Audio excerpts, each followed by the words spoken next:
ख़बर शामिल कर दी। मोरो सिनेमा जे तासीं अल्ताफ़ सुमरो जी रिपोर्ट मुताबिक़ न्याणीअ जी अगवा ख़िलाफ़ चौहान बिरादरी जे औरतुनि मर्दनि ऐं मासूम ॿारनि जो प्रेस क्लब अॻियां एहतजाज। उन मौक़े ते न्याणी जी अमड़ मिसमात गुलज़ार पी मोहम्मद ख़ान चौहान, यासीन चौहान, अली ख़ान चौहान, बादल चौहान, मिसमात दरिया ख़ातून, मदीना चौहान, वकार चौहान, ग़ुलाम अली चौहान ऐं ॿियनि चयो त असांजी न्याणी 19 साला नौजवान नारी मिसमात नगीना चौहान खे महीनो अॻु हथियारनि जे ज़ोर ते घर सिंध कॉलोनी मोरो मां हथियारनि जे ज़ोर ते गुल मोहम्मद लगारी, हसन लगारी, कामिल लगारी, ज़ुहेब लगारी उर्फ़ ढोलो ऐं बच्चल लगारी ज़बरदस्ती अगवा करे विया हुआ।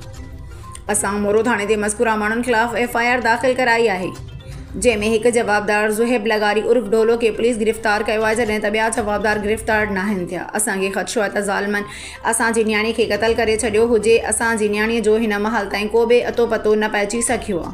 हिननि chief justice high court Sindh ज़िले सेशन जज नौशिरो फ़िरोज़ घरू, वज़ीर Ziaul Hasan Lanjar, IG Sindh police, DIG Shaheed Benazirabad, SSP नौशिरो Firoz समेत वसवारनि खे अपील कई त असांजी न्याणी खे अगवा कंदड़ ॿिया जवाबदार गिरफ़्तार करे असांजी न्याणी बाज़ियाब कराई वञे।